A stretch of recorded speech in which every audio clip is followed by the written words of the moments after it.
नमस्कार मित्रांनो, आज आपण भेटणार आहोत अशा एका सजीवाला की ज्याचे खूप सारे फायदे आहेत। साधारणतः ह्या वृक्षाला रातांबे किंवा कोकम असेही संबोधले जाते।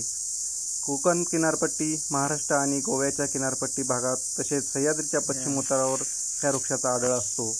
हा वृक्ष साधारणतः उंचीला सरळ वाढतो आणि याला खूप सारे छोटे छोटे फांदे येतात, त्यावर हे फळे लगडलेले असतात। उन्हाळ्याच्या दिवसात बहरणारा हा वृक्ष खूप सारा फायदेशीर ठरतो। उन्हाळ्याच्या दिवसात शरीरातील हीट कमी करण्यासाठी या वृक्षाचा सरबत किंवा त्याचं कोकम भाजीमध्ये वापरून खूप सारे फायदे होतात। चला तर मग, साधारणतः लाल आणि जांभळ्या कलरचा हा कोकमचा फळ असतो। आरोग्यासाठी याचे खूप सारे फायदे आहेत। यामध्ये पोटॅशियम, मॅग्नेशियम, मॅंगनीज आणि व्हिटॅमिन सी, व्हिटॅमिन के, बी कॉम्प्लेक्स हे सारे खनिजे आढळतात। त्यामुळे शरीरातील पित्तदोष, बद्धकोष्ठता, शरीरातील अतिरिक्त चरबी कमी करण्यासाठी याचा उपयोग होतो।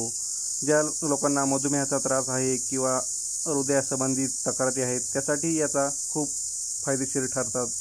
त्यामुळे याचं सेवन करणं आरोग्यासाठी खूपच लाभकारक आहे। उन्हाळ्याच्या दिवसात येणारं हे कोकम आर्थिकदृष्ट्या महत्त्वाचं तर आहेच, त्याचबरोबर आपल्या शरीरासाठी खूप सारे उपयोगी फायदेशीर आहेत। उन्हाळ्याच्या दिवसात येणारे हे फळ उन्हाळ्याच्या गरमीपासून शरीराचं संरक्षण तर करतंच, त्याचबरोबर शरीराला थंड ठेवण्यासाठी, पित्तप्रकोष आणि पित्तातील अतिरिक्त चरबीचं प्रमाण कमी करण्यासाठी याचा खूप उपयोग होतो। ज्यांना उष्णतेचा त्रास आहे किंवा पित्तासंबंधी समस्या आहेत त्यांना हा कोकम सरबत किंवा कोकम खूप गुणकारी आहे। याचं नियमित सेवन केल्याने आरोग्यासाठी खूप फायदेशीर होतं।